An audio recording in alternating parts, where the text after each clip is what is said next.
Morning, আমি সঙ্গীতা। আমার নতুন একটা ব্লগে তোমাদেরকে অনেক অনেক ওয়েলকাম। কেমন আছো তোমরা সবাই? আশা করছি ভালো আছো আর সুস্থ আছো। আমরাও না বেশ ভালো আছি। আর আজকে হচ্ছে রবিবার, এখন ঘড়িতে বাজে সকাল ৮টা। তোমাদেরকে সাথে নিয়ে আজকের ব্লগটা এখান থেকেই শুরু করছি। আই হোপ ব্লগটা ভালো লাগবে।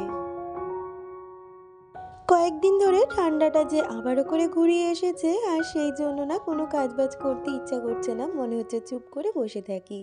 কিন্তু সংসারের কাজ না করলে কি আর চলে।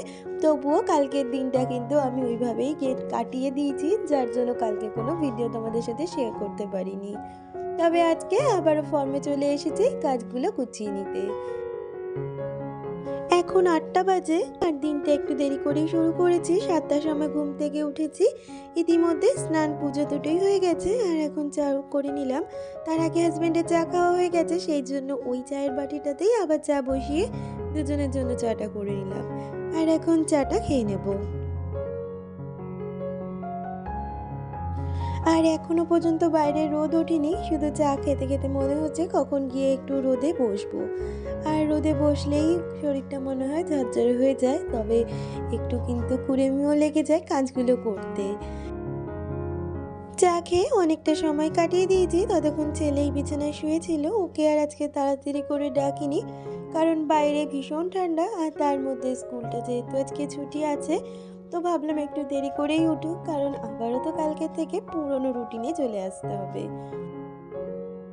তোজো ওঠার পরে বিছানাটাকে এখন গুছিয়ে নিচ্ছি, আর ইতিমধ্যে কিন্তু বেশ কিছুটা রোদ চলে এসেছে, তবে রোদের একদমই তাপ নেই। তাও ভাবলাম এই বালিশ কম্বলগুলো আজকে একটু রোদ্রে দেব, কারণ শীতের দিনে এই বালিশ কম্বলগুলো যদি একটু রোদে দেওয়া হয়, তারপরে কিন্তু শুতে বেশ কিছুটা আরাম লাগে। না হলে মনে হয় যে জলের মধ্যেই শুয়ে রয়েছি।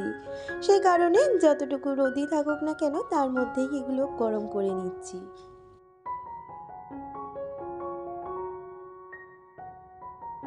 আর এতক্ষণ পর্যন্ত ঘরের জানলা দরজা কিছুই খোলা হয়নি, তাই এখন জানলাটা খুলে দেবো। আর জানলাটা খুললে কিন্তু ঘরে বেশ রোদ আসে, তাই আজকে ইচ্ছে আছে জানলাটা একটু পরিষ্কার করে এই জানলার মধ্যেই কম্বলটা দিয়ে রাখবো। তাতে করে কিন্তু কম্বলটা বেশ গরম হয়ে যাবে, আবারও একটু ঘুরিয়ে ফিরিয়ে দিতে হবে। এতক্ষণ পর্যন্ত যারা আমার ভিডিওটার সাথে আছো, ভিডিওটা যদি কিছু ভালো লেগে থাকে প্লিজ একটা লাইক কমেন্ট করে দিয়ে যেও। আর আমার চ্যানেলে নতুন বন্ধু হয়ে থাকলে চ্যানেলটাকে সাবস্ক্রাইব করার অনুরোধ রইল। আর যারা কাজটা আগে থেকেই করে রেখেছো তাদেরকে অসংখ্য ধন্যবাদ।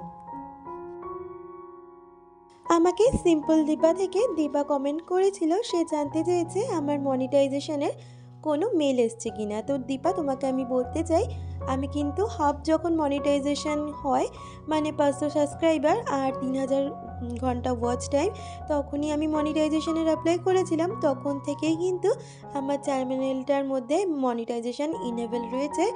আর তারপরে বাকি ক্রাইটেরিয়া ফুলফিল করার পরে আমার কিন্তু মনিটাইজেশন অন হতে সময় লাগেনি।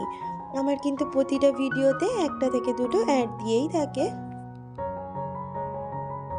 তাতে করে কিন্তু আমার কিছুটা রেভিনিউ জমেছে। আর যেটা অ্যাডসেন্স পিনের কথা যদি তুমি বলতে চাও, সেটা কিন্তু $10 হওয়ার পরেই আমরা সেটা অ্যাপ্লাই করতে পারবো, আর তারপরে সেটা আসতে যতটা টাইম নেবে। আর এই তো কথা বলতে বলতে আমার কিন্তু ঘরের অনেকটা কাজই হয়ে গেছে। বিছানাটা গোছানোর পরে বেডসাইড টেবিলটাকেও একটু মুছে গুছিয়ে নিলাম, আর তারপরে প্রতিদিনের কাজগুলো একটু করে নিচ্ছি। ঘরটা হালকা হাতে ডাস্টিং, এটা আমি কিন্তু প্রায় দিনই করে থাকি, তবে প্রতিদিনই যে করি সেটা একদমই বলবো না, কারণ আমার মনে হয় এই ডাস্টিংয়ের কাজগুলো একদিন দুদিন ছাড়া করলেই যথেষ্ট, প্রতিদিন না করলেও চলে। সে কারণে আমি কিন্তু এই কাজটা প্রতিদিন করি না, ওই এক দুদিন ছাড়া ছাড়াই এই কাজগুলো করে থাকি।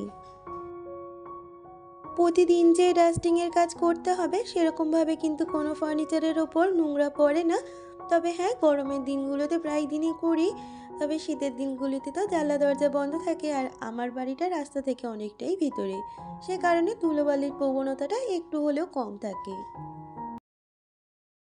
তবে আমার ড্রেসিং টেবিলের এই সেলফগুলো কিন্তু রেগুলার ইউজ হয়, সে কারণে একটু ময়লা পড়ে আর জিনিসপত্রগুলো অগোছালো হয়ে থাকে, তাই এই কাজটা আমি প্রতিদিনই করি। সংসারের এমনও কাজ আছে যেগুলো আমাদের প্রতিদিন করতে হয়, আবার এমন কাজ আছে যেগুলো আমাদের একদিন দুদিন ছাড়া করলেই যথেষ্ট। এমন নয় যে সংসার গোছাবো বলে যে কাজগুলো থাকবে না সেই কাজগুলোকেও বার করে আমাকে করতে হবে। আর আমি যখন ঘর ডাস্টিং বা গোছানোর কাজগুলো করি আমি চেষ্টা করি কাজগুলো এমনভাবেই করতে যাতে আমাকে ওই কাজটার ওপর এক দুদিন হাত না দিলেও চলবে। তবে বাচ্চা যখন ছোট এমন কিছু কাজ আছে যেই কাজগুলো কিন্তু দিনের মধ্যে দুবার হলেও করতে হয়, আবার কিছু কিছু কাজ আছে যেগুলো দুদিন ছাড়া করলেও যথেষ্ট। আর এই তো ঘরটা পরিষ্কার করে এখন চলে এসেছি সোজা রান্না করে। আগে ছেলেকে ব্রেকফাস্টটা করে দেব। আজকে ওকে দিলাম ম্যাগি করে, আর আমরা ওই মুড়ি দিয়ে খেয়ে নিয়েছি একটু ব্রেকফাস্ট, মুড়ি আর তরকারি। সে কারণে আর ব্রেকফাস্টটা দেখালাম না, একদম মেন রান্নায় চলে এসেছি কারণ অনেকটা বেলা গড়িয়ে গেছে। এখন রান্নাটা বসিয়ে নেব। আর রান্নায় হাত দেওয়ার আগে তেলের কন্টেনারটা খালি হয়ে গেছিল, সেটাকেই এবার রিফিল করে নেব। আজকে যেই বন্ধুরা আমার ভিডিও দেখছো আজকে কিন্তু অবশ্যই তোমরা কমেন্ট করো তোমরা কোথা থেকে আমার ভিডিও দেখছো, আর তোমাদের ওখানে আজকে কত টেম্পারেচার চলছে আর কীরকম ঠান্ডা রয়েছে, কেমন এনজয় করছো, সমস্তটাই কিন্তু কমেন্টে জানিও। আর দুটো কড়াই দুটো গ্যাসে বসিয়ে দিয়েছি, একটাতে উচ্ছে আলু ভাজবো আর একটাতে চিকেন বসিয়ে দেবো। তাহলেই আমার কিন্তু ঝপঝপ করে রান্নাটা কমপ্লিট হয়ে যাবে।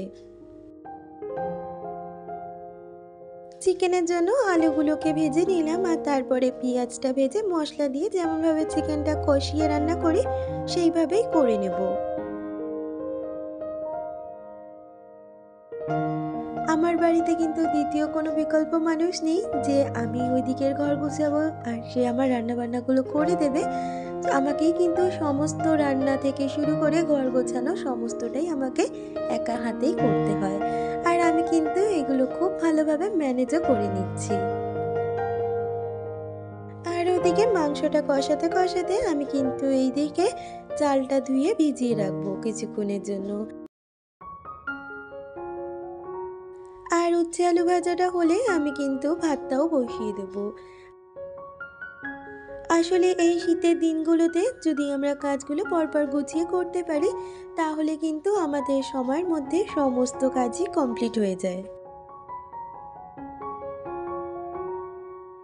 আর আমি কিন্তু সেইভাবেই সবসময় চলার চেষ্টা করি। আর এই তো এদিকে আমার কিন্তু উচ্ছে আলু ভাজাটা হয়ে গেছে, আর এই কড়াইটাই নামিয়ে আমি ভাতটা বসিয়ে দেবো।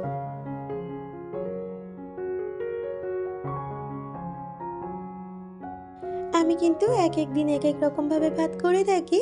আজকে জলটা আগে ফুটিয়ে তারপরে চাল ধুয়ে দিয়েছি, কিন্তু কখনো কখনো আমি একেবারে চাল ধুয়ে জল বসিয়ে দিই। আর এইদিকে দেখো আমার চিকেনটাও কিন্তু বেশ সুন্দরভাবে হয়ে গেছে।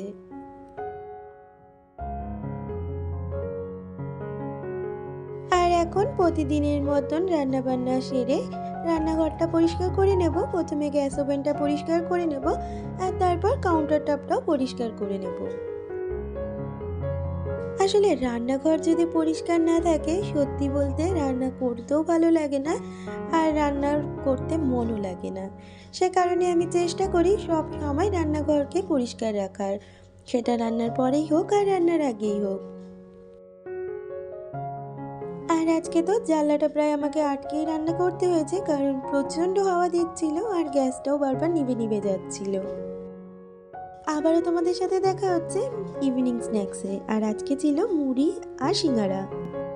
তাহলে বন্ধুরা আজকের ভিডিওটা এই পর্যন্ত, দেখা হচ্ছে পরবর্তী ভিডিওতে।